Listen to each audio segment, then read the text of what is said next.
J'espère que vous allez bien. Je suis très contente d'être avec vous, même virtuellement aujourd'hui. Donc, merci au Salon du Livre pour l'invitation.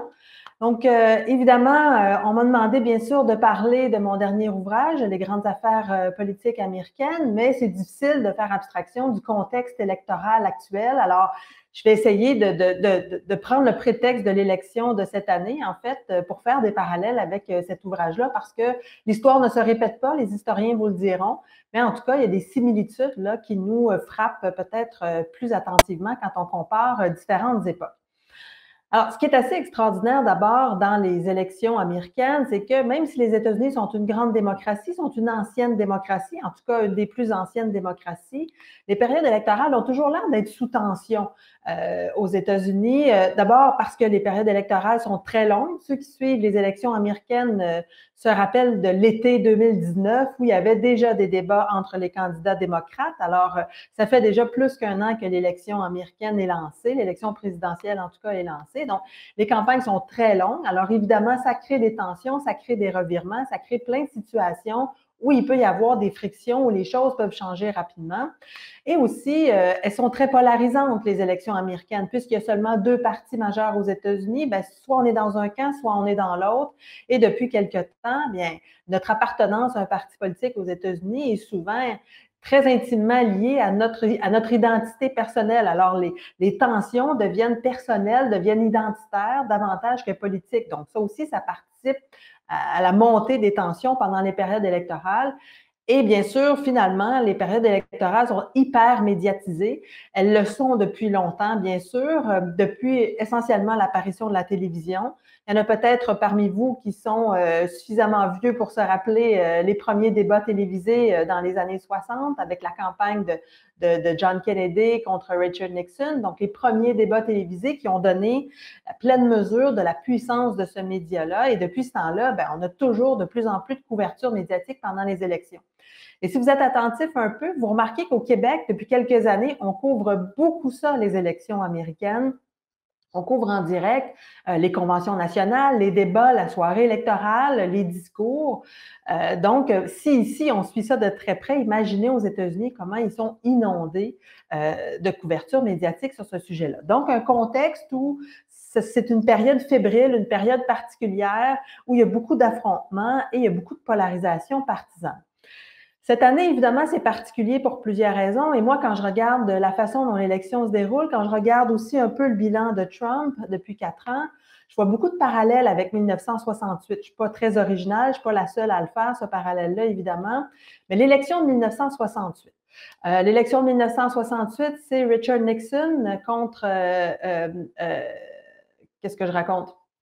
1968, c'est ça, voilà. J'ai eu une petite crampe au cerveau historique contre Hubert Humphrey chez les démocrates, voilà. Et donc, on est en pleine guerre du Vietnam, mais ce qu'on voit en 1968, notamment pendant la Convention démocrate de Chicago, je ne sais pas s'il y en a qui sont abonnés à Netflix, mais j'ai écouté hier le film justement concernant les 7 de Chicago, le procès des 7 de Chicago, qui est lié à cette convention-là. Si vous avez une chance d'écouter ça, c'est vraiment très bon. Et on a l'impression justement d'y voir des relents de ce qui se passe actuellement aussi. Mais donc, l'élection de cette année ressemble à celle de 1968 parce qu'il y a des tensions vives, il y a de la violence dans les rues. On le sait, en 1968, il y a des tensions raciales parce que c'est le mouvement pour les droits civiques qui se met en marche. C'est la guerre du Vietnam en même temps. C'est le clash de la jeunesse aussi et d'une génération plus vieille. On retrouve un peu ça aussi cette année, les tensions raciales, en fait, liées à la mort de George Floyd notamment. Donc, il y a plusieurs villes et banlieues qui sont sous tension. Il y a des émeutes, il y a des manifestations souvent assez violentes. Donc, c'est un parallèle qu'on peut faire avec 1968, bien sûr. Ça nous amène à un discours sur la loi et l'ordre. En 1968, c'est le candidat républicain Richard Nixon qui tient ce discours-là. Son candidat à la vice-présidence, Spiro Agnew, aussi qui tient ce discours-là. Donc, vraiment, un discours qui dit, nous allons faire le ménage, nous allons protéger les gens, nous allons mettre ces bandits qui déstabilisent nos villes en prison. Et c'est exactement le discours de Trump qu'on a actuellement. Ce qui est un peu particulier, c'est que Richard Nixon, quand il tenait ce discours-là en 1968, il n'était pas président, c'était Lyndon Johnson qui était président. Et là, c'est Trump qui tient ce discours-là, alors que ça fait déjà 4 ans qu'il est au pouvoir. Alors, c'est un peu difficile ensuite à expliquer qu'on va faire le ménage quand on est en position pour le faire, ce fameux ménage-là. Donc, il y a cette contradiction-là, mais néanmoins, c'est ce discours de la loi et l'ordre qui prévaut, bien sûr. Et il y a aussi un autre parallèle qu'on peut faire avec 1968, c'est la critique à l'égard des médias.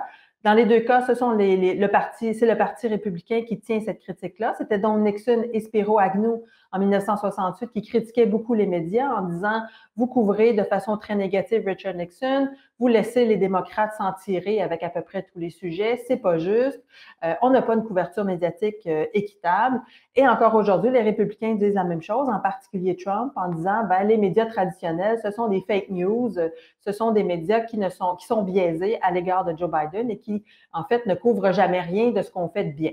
Donc, on a quelques parallèles à faire avec 1968, mais il y a aussi des parallèles à faire avec l'élection de 2000. L'élection de 2000, ça aussi, c'est une élection un peu troublante parce que ça a pris 3 mois avant qu'on connaisse. Qu'est-ce que je raconte? Voyons, j'ai un petit peu de misère avec mes chiffres aujourd'hui. Ça a pris plusieurs semaines. En fait, ça a pris presque 2 mois, en fait, avant qu'on sache qui avait officiellement gagné la présidence américaine parce qu'on a contesté les résultats de la Floride. Les démocrates de Al Gore considéraient qu'on n'avait pas compté adéquatement tous les bulletins de vote, qu'on avait rejeté beaucoup de bulletins de vote dans certains comtés, en particulier des comtés à majorité démocrate. Et donc, ça s'est rendu jusqu'à la Cour suprême des États-Unis où finalement on a tranché et les juges ont statué qu'il fallait arrêter le recomptage et compiler ce qu'on avait jusqu'à maintenant. Et ça donnait la victoire à George W. Bush en 2000 par 537 voix en Floride. Donc, c'est l'élection la plus serrée, bien sûr, parce qu'au final, on parle d'à peu près 350 000 votes de différence entre les deux candidats. Et là, cette année, avec le discours de Trump qui dit il y aura de la fraude électorale si on maintient le vote par la poste, les démocrates vont tricher, il faut surveiller les bulletins de vote, il faut surveiller les lieux où les gens vont aller voter et je n'hésiterai pas à contester les résultats si jamais je considère qu'il y a de la fraude. Donc, on a ce spectre de 2000 aussi qui plane un peu sur nos têtes. Donc, il y a des parallèles à faire entre 68 et 2000. Évidemment, le contexte de 2020 est tout à fait spécifique aussi. Il y a des particularités par rapport à toutes les autres élections qu'on a connues avant. C'est évidemment, bien sûr, la pandémie. La pandémie et les problèmes économiques qui vont avec. On le sait, le Congrès n'a pas encore adopté un plan de relance pour les individus et les petites entreprises. C'est très difficile d'arriver à un consensus dans ce contexte d'hyperpolarisation, on l'a dit tantôt. Donc, il y a des millions d'emplois qui ont été perdus, qui ne sont pas encore retrouvés. Alors, c'est très difficile pour les gens, dans ce contexte-là, d'imaginer aller voter ou en tout cas de savoir pour qui aller voter. Les tensions raciales sont particulières aussi parce qu'elles sont liées à la question de la brutalité policière. Donc, les manifestations, les émeutes qui ont eu lieu, c'était surtout des gens qui manifestaient quand des hommes afro-américains s'étaient fait tuer par des policiers blancs et que ces policiers-là étaient n'étaient pas inquiétés, en fait, ou n'étaient que réprimandés. Donc, il y a tout ce contexte très volatile aussi. On en parle moins dans les médias, mais ça se poursuit néanmoins dans certaines villes, en particulier à Portland, en Oregon. Un autre élément particulier de cette élection, c'est aussi l'âge des deux candidats. On n'a jamais eu des aussi vieux candidats à la présidence américaine. Joe Biden aura 78 ans en janvier lors de l'inauguration du nouveau président s'il est élu. Les mandats sont de 4 ans. Je vous laisse faire le calcul. Donald Trump a 74 ans. Donc, ce sont des gens qui sont plus vieux que Reagan, qu'on trouvait déjà vieux à l'époque. Donc, il y a la question de l'âge des présidents qui est particulière aussi parce que ça veut dire que leur colistier, le candidat à la vice-présidence, Mike Pence dans le cas de Trump et Kamala Harris dans le cas de Biden, risque de jouer des rôles importants, risque de peut-être avoir à remplacer leur président en cas de problème, évidemment. Il y a aussi le vote par anticipation qui est particulier cette année parce que, on le sait, il y a à peu près 20 millions d'Américains qui ont déjà voté par anticipation. C'est 10 fois plus qu'en 2016, c'est 10 fois plus que dans les élections, habituellement dans les élections. Donc, il y a vraiment un enjeu. Les gens craignent la pandémie. Donc, les gens votent par anticipation, soit sur place. On l'a vu dans les nouvelles, sur les réseaux sociaux, les gens peuvent faire la file entre 5 et 10 heures, voire 11 heures de temps pour voter, pour être sûr que leur vote soit compilé. Il y a aussi des records de vote par la poste. Donald Trump en fait grand cas, mais ça fait des années que la plupart des États acceptent le vote par la poste. Dans l'État de l'Oregon, justement, c'est 95% des gens qui votent par la poste depuis longtemps. Donc, il y a une habitude de vote par la poste. Cette année, c'est généralisé un peu partout sur le territoire pour des raisons de pandémie, bien sûr. Donald Trump craint la fraude électorale. Les nombreuses études sur cette question-là démontrent qu'il n'y a pas d'enjeu. La fraude électorale par la poste, elle est à peu près nulle. Ce qu'on retrouve, c'est quelques erreurs de bonne foi, mais tout ça est bien documenté. Je pense que c'est quelque chose comme 530 personnes qui ont fait l'objet d'une enquête pour fraude électorale entre 2000 et 2016, et 95% de ces cas-là étaient justement des erreurs de bonne foi, des gens qui ont oublié d'inscrire quelque chose sur une enveloppe ou de cocher une case, là. Donc, on n'est pas du tout dans des circonstances où la fraude pourrait compromettre l'élection. L'ingérence étrangère, par contre, en particulier de la Russie, mais aussi de la Chine, pourrait venir peut-être ébranler un peu le résultat. Mais ça, on en parle un petit peu moins dans les médias. Ce qui est particulier aussi cette année, et peut-être qui est différent de 2016, c'est l'avance de Joe Biden. Au niveau national, à tout le moins, Joe Biden mène à peu près par 10 points, là, selon les sondages, sur Donald Trump. C'est plus qu'Hillary Clinton en 2016. C'est un écart qui est quand même assez considérable. Et dans toute autre circonstance, on se dirait, c'est dans la poche pour Joe Biden. Mais évidemment, avec 2016, on aura au moins appris qu'il ne faut pas se fier aux sondages nationaux, qu'il y a d'autres éléments à prendre en considération. Et c'est pour ça qu'on est quand même dans une période d'incertitude. Je vous ai préparé 3 petites vignettes là, pour vous aider peut-être à comprendre pourquoi on reste prudent malgré cette avance de 10 points. Le premier élément, c'est justement la question du collège électoral.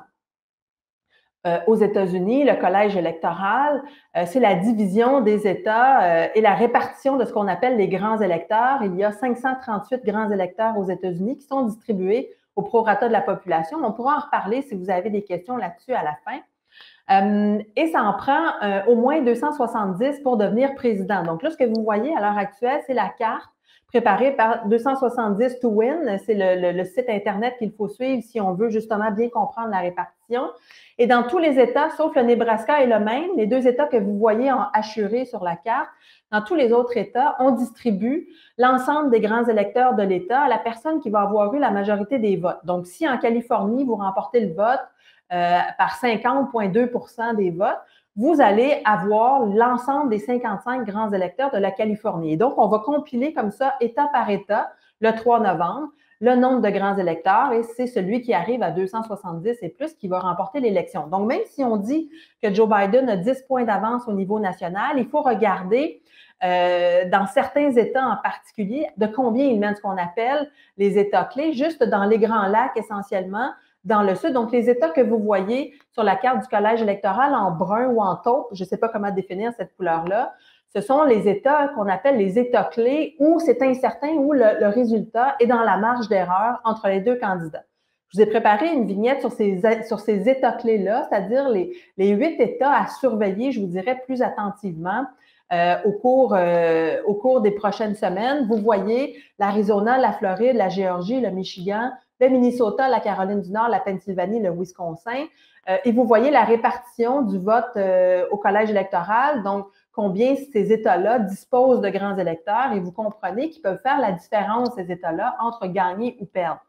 Vous voyez dans la deuxième colonne les récents sondages, est-ce que les démocrates sont en avance ou les républicains sont en avance? Et en 2016, vous voyez si ce sont les républicains ou les démocrates qui ont gagné. Donc, ce qu'on voit, c'est que dans la plupart de ces États-là, c'est à l'avantage de Joe Biden, c'est-à-dire que Joe Biden mène dans plusieurs de ces États-là, mais vous le voyez, dans la plupart des cas, par des marges plutôt faibles, plutôt fluctuantes. Les marges d'erreur des sondages habituellement varient entre 3 et 6%. Donc, on voit là qu'à part peut-être au Minnesota, là, on est vraiment dans la marge d'erreur. Ça veut dire que ces États-là peuvent basculer d'un côté ou de l'autre d'ici le 3 novembre. Et évidemment, c'est là que ça va jouer. C'est là que les candidats dépensent le plus d'argent publicité, par exemple. C'est là que les candidats se rendent aussi. Donald Trump a été beaucoup en Floride, en Géorgie.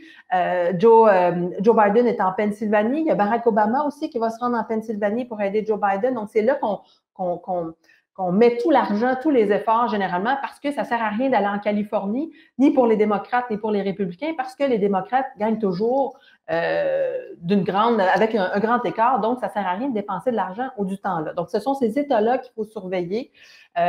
Joe Biden a absolument besoin de la Pennsylvanie pour devenir président. Trump a absolument besoin de la Floride pour devenir président, parce que sinon, ce sont des États qui habituellement penchent bien de ce côté-là, du côté de ces deux candidats-là. Donc, si on les perd, bien là, le chemin là, pour la Maison-Blanche se complique parce que ça veut dire qu'il faut aller chercher des États qu'on a de la difficulté à gagner généralement.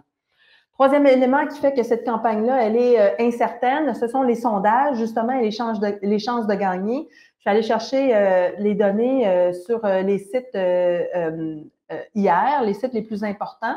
Peut-être l'autre vignette, s'il vous plaît, sur les sondages nationaux, pour que les gens voient bien que l'avance de Joe Biden, elle est fluctuante, que les États clés, c'est important. Fait qu'il faut faire attention aussi parce que c'est ça en 2016 qui nous avait un petit peu troublés, c'est-à-dire que les sondages nationaux ne s'étaient pas tellement trompés. On le sait, Hillary Clinton a remporté le vote populaire par presque 3 millions de votes. Donc, c'était à peu près ce que les sondages nous avaient donné. C'était les sondages dans les États clés qui avaient été trompeurs parce qu'on avait sous-estimé le vote pour Trump. C'est un peu ce qu'on craint aussi cette année, que ce vote-là soit sous-estimé, peut-être parce que les gens sont gênés de dire qu'ils vont voter pour Trump, étant donné la couverture médiatique qu'il a, étant donné le bilan qu'il a. Peut-être que c'est des gens qui, pour toutes sortes de raisons, ne veulent pas dire la vérité quand on leur pose la question ou qui sont indécis. Quoique cette année, il y a beaucoup moins d'indécis que dans les années passées. On parle d'à peu près 10 d'indécis au début de la campagne. Habituellement, c'est presque 20 d'indécis. Et après le premier débat, 3 des électeurs seulement disaient qu'ils ne savaient pas encore pour qui voter. Et comme on sait qu'il y a 20 millions de personnes qui ont déjà voté par anticipation, bien, ça risque peu de changer d'ici la fin. Un site qui est intéressant aussi, c'est 538, donc le nombre de votes au collège électoral, parce qu'on fait des prédictions. Ce sont des pronostiqueurs, ils le font pour le sport aussi. Évidemment, on se rappelle 2016, Hillary Clinton était donnée favorite aussi très largement, mais c'est un indicateur, en fait, des tendances. Donc, à l'heure actuelle, Trump aurait 13 de gagner la Maison-Blanche, Joe Biden aurait 87 de chances de gagner la Maison-Blanche. Donc, on le voit, il y a des particularités, il y a des incertitudes, c'est pas une science exacte, évidemment. Et ça m'amène peut-être à parler de mon livre. Je le rappelle, qui est tiré de l'émission de Radio-Canada, Aujourd'hui l'Histoire. On a regroupé quelques émissions qui pouvaient intéresser les gens. Bien sûr, il y a des chapitres sur les assassinats politiques, notamment les Kennedy. Évidemment, on ne connaît pas ça cette année, fort heureusement, mais il y a peut-être deux chapitres sur lesquels j'aimerais porter votre attention. Peut-être celui sur la nomination de Clarence Thomas à la Cour suprême, c'est-à-dire le cas Anita Hill, donc cette femme qui avait accusé Clarence Thomas, qui était choisi par George Bush père pour être juge à la Cour suprême, qui avait accusé Thomas de harcèlement sexuel. Donc, il y avait eu toute une procédure d'exposition publique de cette affaire-là, parce que les juges à la Cour suprême, on le sait, sont nommés par le président et sont confirmés ensuite par le Sénat. Et c'est durant les audiences au Sénat qu'on a entendu cette plainte pour harcèlement qui avait compromis pendant quelque temps la nomination de Thomas, mais finalement qui a été confirmé dans son poste de juge à la Cour suprême, qui siège toujours aujourd'hui. C'est Joe Biden qui était à la tête de la commission sénatoriale chargée d'entendre la cause de Clarence Thomas. Et ça avait créé beaucoup de commotion. Et bien, le parallèle avec la procédure de nomination de Brett Kavanaugh en 2018, 2019, le temps passe tellement vite avec cette présidence-là, on ne sait plus trop quand ça a lieu. C'était un peu la même chose. Donc, Brett Kavanaugh, qui est nommé par Donald Trump pour être juge à la Cour suprême, et pendant, évidemment, son audience devant le Sénat, ben, il y a Christine Blasey Ford qui l'accuse d'agression sexuelle. Il doit se défendre de tout ça. Et finalement, il est confirmé, comme Clarence Thomas, et siège aujourd'hui à la Cour suprême. Donc, la lecture de ce chapitre-là va peut-être vous décourager un peu dans la mesure où on voit que les choses n'ont pas beaucoup changé. On voit que les acteurs politiques qui étaient là à l'époque œuvrent encore aujourd'hui dans la plupart des cas. On voit que c'est encore difficile pour les femmes de porter plainte. On voit que les gens sont encore fortement derrière les lignes partisanes dans ce genre de situation-là. Alors, c'est difficile de faire avancer la cause des femmes. Donc, ce parallèle-là me semblait intéressant avec ce qu'on vit actuellement. Et peut-être aussi dans le même esprit, le chapitre sur Monica Lewinsky. Donc, on avait fait grand bruit à l'époque de cette relation entre le président Clinton, qui avait la cinquantaine à ce moment-là, et Mme Lewinsky, qui était dans la vingtaine à ce moment-là. Donc, un rapport de force, certes, inégal. Relation consensuelle, mais néanmoins inégale. Et en fait, c'est Monica Lewinsky qui avait reçu la plus grande part de blâme médiatique pour cette affaire-là. On l'avait accusée d'avoir voulu faire chuter le président. Ça avait mené à une procédure de destitution à l'encontre de Bill Clinton. La Chambre des représentants l'avait accusée et le Sénat l'avait blanchi finalement. Et donc, on retrouve un peu ces éléments-là encore aujourd'hui dans la mesure où on a un président des États-Unis qui est accusé par 23 femmes d'agression ou de harcèlement sexuel, mais évidemment, ça ne semble pas du tout avoir affecté sa popularité. On se rappelle de cette fameuse bande audio avant l'élection de 2016, que je ne répéterai pas les propos du président ici, mais qui disait en fait qu'il pouvait forcer les femmes puisqu'il était célèbre, et ça n'a eu aucun impact sur son élection. Et c'est un président, encore une fois, qui a été en procédure de destitution, pas du tout pour cette raison-là, mais néanmoins en procédure de destitution aussi. Encore une fois, la Chambre des représentants l'accuse et le Sénat le blanchit. Donc, on se retrouve encore une fois avec un président fort controversé dans un contexte volatile, comme je l'ai présenté tout à l'heure. Et je vois le temps filer. Je ne veux pas monopoliser la parole. Je vois déjà qu'il y a quelques questions. Alors, je vous remercie. Et je vais prendre les questions. On me demande de les lire, alors vous excuserez mon regard qui ne vous fait plus face. Donc, je vais lire les questions.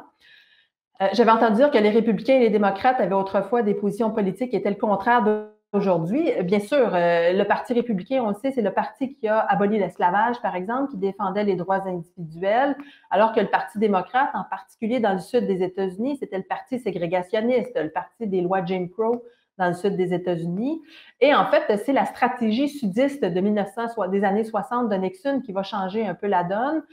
Et aussi le projet Great Society de Lyndon Johnson, qui était le président démocrate qui a remplacé John Kennedy. Lyndon Johnson, c'est un Texan démocrate, donc un type du Sud, qui va militer, qui va faire adopter des lois pour accélérer le mouvement, accélérer en fait le droit de vote pour les Afro-Américains, notamment avec le Civil Rights Act et le Voting Rights Act. Donc, on va mettre un terme à la discrimination raciale, on va interdire ça. Et ce que ça va faire? Ça va faire en sorte que les démocrates du Sud vont abandonner le Parti démocrate parce que ça ne fait pas leur affaire d'être obligés d'accepter des enfants noirs dans les écoles blanches, par exemple, d'être obligés de mettre fin à cette discrimination raciale-là. Le sud des États-Unis est fortement ségrégé, en tout cas divisé. Et Johnson va perdre d'une certaine façon le sud à ce moment-là. Et c'est Richard Nixon qui va le récupérer avec sa fameuse stratégie sudiste, qui va en appeler à ces démocrates racistes du Sud en leur disant, d'accord, le mouvement pour les droits civiques, mais il faut y aller étape par étape, tranquillement, il ne faut pas forcer les gens. Donc, ça va faire en sorte que les républicains vont rapatrier d'une certaine façon ces racistes du Sud. Et c'est ça qui va transformer de l'intérieur les deux partis et qui font en sorte qu'ils sont aujourd'hui tels qu'ils sont. Si jamais je ne réponds pas bien à vos questions, n'hésitez pas à revenir. Un système mathématique fondé sur l'analyse des présidentielles de 1860 à 1980 permet de prédire sans faillir le vainqueur du vote populaire selon son co-inventeur Alan Lichtman. Est-ce que cette méthode est encore valide pour cette élection-ci? Il y a beaucoup de critiques, M. Lichtman, qui s'en prennent à sa méthode parce qu'on ne prend pas nécessairement en compte tous les éléments. Il a visé juste à plusieurs reprises, effectivement. Mais les élections sont de plus en plus complexes, alors il y a le risque de se tromper de plus en plus peut-être dans les prochaines années, mais étant donné que je me suis moi-même largement trompée en 2016, je ne vais pas lui enlever tout le crédit et je ne vais pas certainement le blâmer d'essayer de trouver une façon de prédire. Mais cette année, c'est vraiment difficile parce que habituellement, le critère déterminant, le critère décisif dans l'élection, c'est la situation économique. Les Américains, 2 jours avant de voter, se posent la question, est-ce que ma condition économique, ma condition financière, elle est mieux qu'il y a 4 ans, elle est mieux avec ce président-là qu'avec un autre? Et c'est ça souvent qui est déterminant dans leur choix. Cette année, c'est difficile d'imaginer que ce sera ça le choix. Ce sera ça le critère. Alors, on verra ce qu'il y en est. Mais comme je dis, M. Lichtman est fortement critiqué, mais en même temps, pour l'instant, on n'a pas de meilleur système que celui-là. Alors, je n'irai pas plus loin dans cette analyse. Quelle est votre prédiction des résultats? Ben justement, je me suis fait avoir en 2016. Vous comprendrez que je ne me ferai pas avoir du tout en 2020. Il reste encore 3 semaines et 3 semaines, c'est une éternité en politique américaine. Avec le coronavirus, avec un débat peut-être qui aura lieu, qui n'aura pas lieu, on ne sait pas trop. Trump qui promet des vaccins, Kamala Harris, pardon, qui met sa campagne sur pause parce qu'il y a des gens dans son entourage qui sont atteints de la COVID-19. Bien honnêtement, je ne me risquerai pas à faire des prédictions, surtout devant public. Alors, tout ce que je peux dire, c'est qu'au niveau national et dans la plupart des États clés, ça regarde bien pour Joe Biden. Mais encore une fois, j'ai aucune idée comment les gens vont aller voter, dans quelle proportion ils vont aller voter, parce que si les femmes, les Afro-Américains et les jeunes vont voter massivement, Joe Biden va être élu. Si ces groupes-là restent à la maison pour toutes sortes de raisons, et décident que Joe Biden, bof, il n'est pas super intéressant et ne vont pas voter, Trump peut être réélu. Il y a aussi plusieurs déplacements dans les groupes d'électeurs. Par exemple, les femmes blanches de banlieue américaines qui sont très courtisées cette année avaient voté à 53% pour Donald Trump en 2016. Cette année, elles sont beaucoup plus frileuses à l'idée de voter pour Trump. Alors, dans quelle proportion elles vont changer de camp? Ben, ça aussi, ça peut avoir une incidence majeure.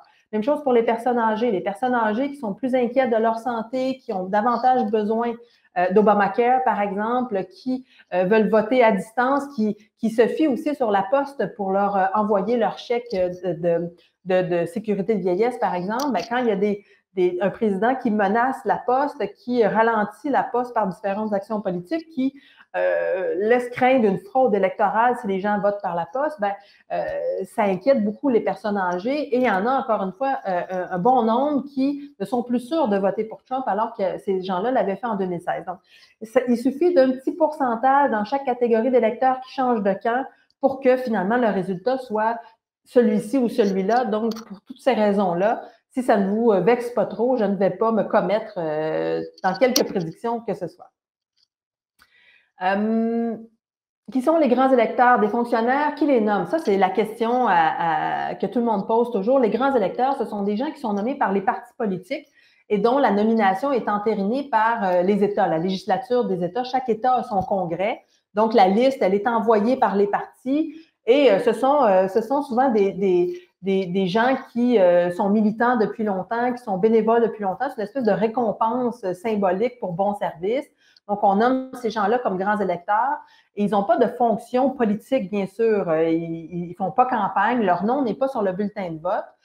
Mais ce sont des gens qui s'engagent à voter pour le candidat qui sera choisi par la population de leur État lors de leur vote. Parce que les grands électeurs, la population va voter le 3 novembre. Les grands électeurs votent uniquement en décembre. C'est-à-dire, quand je dis vote, c'est-à-dire qu'ils vont entériner officiellement le vote de la population de leur État. Ils le font sur un bulletin, on envoie ça, un bulletin par État au Congrès qui dépouille tout ça et c'est officiellement comme ça que le président est élu.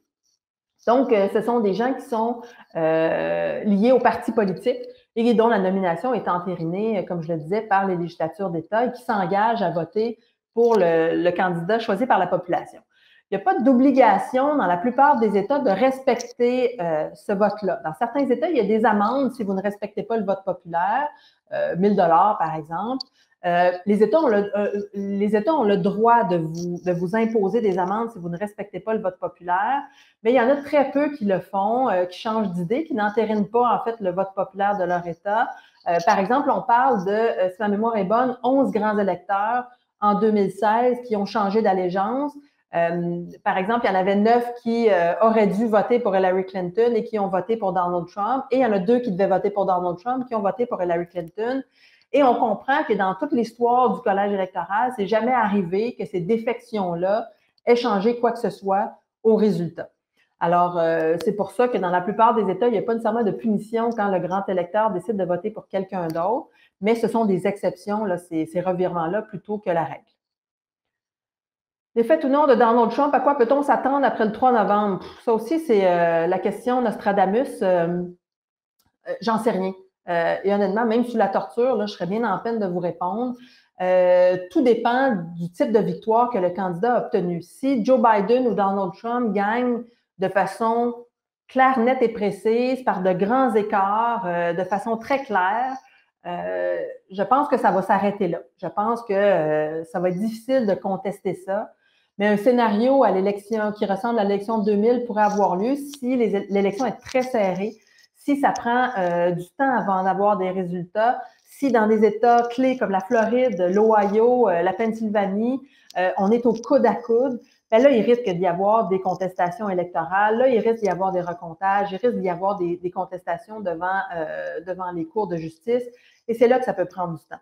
Il faut savoir aussi que le vote par la poste, ben, il y a des États qui acceptent de compter ces votes-là jusqu'à la journée de l'élection. Mais il y en a d'autres, comme l'Ohio, justement, qui acceptent de compter des votes, de recevoir des bulletins de vote jusqu'au 13 novembre, donc 10 jours après l'élection. Alors, il ne faut pas s'attendre, en tout cas, c'était la seule prédiction que je ferais, je ne pense pas qu'on va avoir le résultat final de l'élection le 3 novembre, à moins, encore une fois, que les victoires, qu'il y ait un raz-de-marée, soit démocrate, soit républicain, et que le vote par la poste devienne, en fait, même pas nécessaire dans la mesure où c'est déjà une victoire claire un peu partout sur le territoire.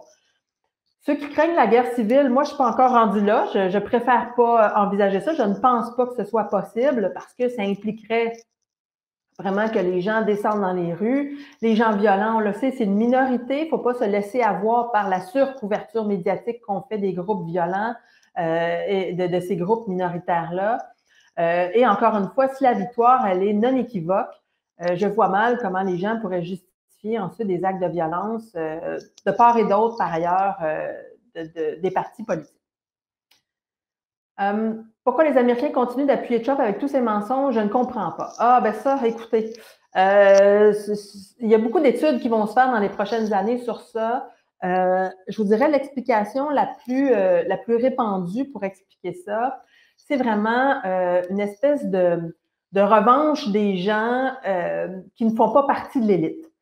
Donc, des gens qui se considèrent souvent un peu mis de côté, qui ne participent pas aux grandes décisions, qui ne sortent pas des universités, qui ne sont pas liés aux gens qui décident aux États-Unis. Donc, des gens de la classe moyenne basse généralement, ou même de la classe moyenne, qui ont l'impression de toujours se faire avoir par des gens plus instruits, plus riches, plus brillants, etc. Et pour qui Trump, en fait, c'est une espèce de revanche. C'est un type qui ne vient pas qui vient de la classe dirigeante. En fait, c'est quelqu'un qui vient d'une famille riche, mais qui s'exprime comme quelqu'un qui ne vient pas d'une famille riche, qui exprime ses peurs, qui craint les complots, qui pense que les médias et les élites intellectuelles sont contre lui. Donc, Donald Trump incarne un peu toute cette frustration-là que beaucoup d'Américains ont à l'égard des élites aux États-Unis qui ont l'impression que ces gens-là ne travaillent jamais pour eux.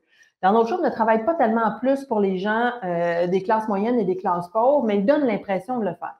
Il y a aussi la question de l'époque médiatique à laquelle on vit, c'est-à-dire qu'il y a beaucoup de gens qui ont délaissé les journaux, les médias traditionnels et qui s'abreuvent essentiellement sur Facebook, sur Twitter, sur Instagram, sur Reddit, sur des réseaux sociaux où les gens s'expriment exactement comme Donald Trump, où les gens ne portent pas de gants blancs et ne commencent pas à avoir un langage raffiné et une pensée complexe parce qu'on a très peu de caractère pour s'exprimer, on a très peu d'espace pour s'exprimer. Donc, les gens sur les médias sociaux reconnaissent en Donald Trump, encore une fois, le langage qu'ils utilisent eux-mêmes. Il y a une troisième piste d'explication, c'est vraiment souvent des gens qui vont soutenir Donald Trump pour une seule raison. Par exemple, je ne sais pas si vous avez écouté la couverture du débat des vice-présidents, des candidats à la vice-présidence, c'est le premier débat entre Trump et Biden à RDI, où j'étais, mais il y avait aussi des invités, 4 citoyens américains qui étaient là. Et il y avait une Québécoise, en fait, qui est maintenant citoyenne américaine, qui expliquait qu'elle, c'est une femme d'affaires et qu'elle vote pour Trump parce qu'il déréglemente le secteur dans lequel elle travaille. Tout le reste, dit-elle, je m'en fous, c'est pas important pour moi, ça ne fait pas partie des éléments sur lesquels je me base pour prendre une décision. La seule chose qui m'importe, c'est le cadre dans lequel je peux faire des affaires. Et les républicains, on le sait, déréglementent beaucoup plus le secteur des affaires, les entreprises, que ne le font les démocrates. Donc, pour elle, tout le reste n'avait aucune importance. Il y a des gens aussi qui sont dont l'enjeu principal, c'est l'avortement, de mettre un terme à l'avortement, de rendre illégal l'avortement, par exemple. Donc, ces gens-là, c'est sûr qu'ils ne vont pas voter pour les démocrates, ils vont voter pour les républicains. Donc, il y a des gens comme ça pour qui un seul enjeu est fondamental et à partir de ce moment-là, ça va orienter notre choix, même si tout le reste, là, on est obligé de se boucher le nez un peu pour aller voter. Donc, ça, c'est la troisième piste d'explication. Là, on pourrait en parler pendant des heures, bien évidemment, parce qu'il y a toutes sortes d'études, justement, ou d'articles qui pourraient être écrits là-dessus. Ça semble un peu mystérieux, mais il y a une question de contexte socio-démographique, il y a cette question des réseaux sociaux, puis il y a cette question aussi des enjeux qui font en sorte que peu importe qui sera le candidat républicain, il y a des gens qui vont toujours voter pour ce parti-là, même si c'est Trump. Et il y en a qui l'admirent aussi. Il y en a qui l'admirent, il y en a qui pensent comme lui. On le sait, Trump tient des propos souvent racistes et ça reflète ce que pense une partie de la population. Pas une majorité, heureusement, mais quand même, ça libère la parole raciste, ça libère la parole xénophobe, ça libère la parole sexiste, homophobe, etc., d'avoir un président qui endosse même indirectement des groupes racistes. Donc, évidemment, les gens qui se reconnaissent dans ces discours-là, qui pensent comme lui, ben, il y en a toujours. Et en fait, ça a été ça peut-être la plus grande surprise des gens, de se rendre compte que ces gens-là, ben, il y en a peut-être un peu plus qu'on pense. Pas suffisamment pour former une majorité, mais suffisamment pour booster en bon français une candidature comme celle de Trump. Et encore une fois, si je ne réponds pas bien aux questions, là, vous me revenez, là, n'hésitez pas. Est-ce qu'une réélection de Trump pourrait éventuellement mettre en péril la démocratie américaine? Moi, comme politologue, vous imaginez bien que j'ai un minimum de confiance dans les institutions. On l'a bien vu notamment pendant les 2 premières années de la présidence de Trump. On se rappelle que Trump a promis de construire un mur à la frontière mexicaine. D'abord, ce mur-là existe déjà en partie. Depuis George W. Bush, qu'on construit des barrières entre les États-Unis et le Mexique. Mais finalement, le Congrès, même s'il était à majorité républicaine pendant ces 2 premières années-là, n'a jamais permis l'octroi des fonds nécessaires pour que Trump puisse étendre cette clôture-là, cette barrière-là, puisse construire des segments nouveaux de murs. Le seul argent qu'on a pu avoir, c'est en grappillant ici et là quelques centaines de millions de dollars. Et finalement, on a réparé les sections de murs qui étaient plus désuètes, mais on n'a pas vraiment étendu la barrière. Donc, encore une fois, les institutions fonctionnent quand elles sont menées par des gens qui veulent gouverner. Le problème, c'est que la majorité républicaine au Sénat a l'air prête à tout, en fait, pour permettre à Trump de faire ce qu'il veut. Et il y a plusieurs raisons qui peuvent expliquer ça, notamment parce que pendant que les caméras sont sur Trump, elles ne sont pas sur le Congrès, mais aussi parce que tant que Trump avait des chances d'être réélu, tant que Trump galvanisait leurs électeurs, ben, ils avaient tout intérêt à rester proches de Trump. Mais ce qu'on commence à voir depuis quelques jours, et on va le voir de plus en plus en doute, ce sont des républicains qui décident finalement de se distancier de Trump pendant qu'ils font campagne parce qu'ils se rendent compte que là, peut-être que Trump leur nuit plus qu'il ne les aide. Donc, il y a ça aussi qui entre en ligne de compte. Mais je ne pense pas que la démocratie américaine soit en péril. Je pense qu'elle peut être fragilisée. Je pense qu'elle l'est déjà. Mais il faut savoir que ce n'est pas Trump qui a causé ça. Trump est le résultat de ça et la conséquence d'une démocratie qui l'est de moins en moins aux États-Unis. Les États-Unis, c'est encore une démocratie. Ceci étant dit, il y a des problèmes aux États-Unis qui minent un peu cette démocratie-là. Le collège électoral, notamment, qui fait en sorte que alors que les démocrates gagnent des majorités de vote populaire, elles n'occupent pas les candidats démocrates ne gagnent pas la présidence. Donc déjà, ça, c'est injuste.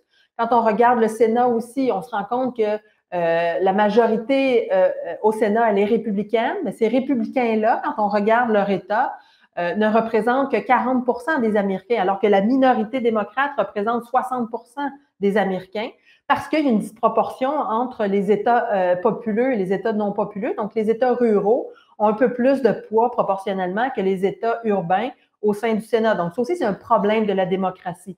Il y a toute la question du gerrymandering aussi, le redécoupage des circonscriptions électorales, parce que ce sont les gouverneurs des États qui font ça, et les gouverneurs des États sont à majorité républicaine le plus souvent. Plus le pouvoir est proche de nous, plus il est conservateur généralement. C'est comme ça en tout cas aux États-Unis. Et à tous les 10 ans, après le recensement, on peut redécouper le territoire, on peut redécouper les cartes électorales, et vous comprenez que les démocrates ou les républicains qui le font s'arrangent pour avantager leur parti, soit en regroupant leurs électeurs, soit en diluant ceux de l'autre parti. Et c'est pour ça qu'on se retrouve avec des formes très sinueuses, très bizarres, pas du tout naturelles. Et c'est ça qui fait qu'au final, puisque ce sont surtout des républicains qui ont fait ça, parce que ce sont surtout des républicains qui ont dirigé les États, ben, les démocrates ont besoin de 6 fois plus de votes que les républicains dans la plupart des comtés pour gagner une élection. Donc, il y a des problèmes démocratiques aux États-Unis. Et là, je ne vous parle pas de toutes les questions de discrimination, bien évidemment. Donc, il y a des problèmes démocratiques qui ont été accentués par les républicains, pas seulement Trump, les républicains en général, je vous dirais, les républicains qui se sont tassés à droite là, de façon importante ces dernières années, alors que les démocrates, il y a une branche qui s'est tassée plus à gauche, mais le gros nœud de l'affaire est resté pas mal centre-gauche. Ce sont surtout les républicains qui se sont radicalisés, si on veut. Donc, ça fragilise bien sûr la démocratie américaine. Est-ce que ça va la mettre en péril? Vous comprenez que comme politologue, je suis mieux de ne pas croire ça, sinon je vais avoir de la difficulté à me lever le matin pour aller faire mon boulot. Donc, j'ose croire que cette démocratie-là, elle est plus forte qu'une seule personne et qu'elle pourra se reconstruire. Et peut-être que cette présidence de Trump-là, qui dure 4 ans ou 8 ans, va permettre aux Américains justement de réfléchir à ces problèmes-là qui minent un peu la confiance envers les institutions. Peut-on imaginer un triplé des démocrates, président, Sénat et Chambre des représentants? Tout à fait. La Chambre des représentants a 98 de chances de rester démocrate. Là. On le sait, à la Chambre des représentants, il y a 435 sièges. Ils sont tous en jeu. Ce sont des mandats de 2 ans, donc ils sont tous en jeu. Mais il y a de très bonnes chances que les démocrates conservent la majorité qu'ils ont à la Chambre des représentants. Au Sénat, les démocrates ont de bonnes chances de faire des gains aussi. À l'heure actuelle, la situation, c'est 53 républicains, 47 démocrates. Mais il y a beaucoup plus de sièges républicains en jeu. Donc, c'est plus facile à ce moment-là pour les démocrates de faire des gains. C'est toujours plus difficile de garder un siège. Les sénateurs ont des mandats de 6 ans. Mais donc, aux 2 ans, le tiers des sénateurs est en élection. Donc, il y a une trentaine de sièges à chaque élection qui sont en jeu. Et là, il y a plus de sièges républicains. Donc, il y en a plusieurs qui sont en danger. Ce sont justement ces candidats républicains qui se distancent de Trump de plus en plus. Donc, on juge à peu près à 75 les chances que les démocrates obtiennent une majorité au Sénat. Et si Joe Biden est élu, bien, à ce moment-là, on aurait ce triplé-là. Donc, c'est tout à fait dans l'ordre du possible à l'heure actuelle. Donc, plusieurs sénateurs républicains lâchent Trump, donc il va arriver quoi? Je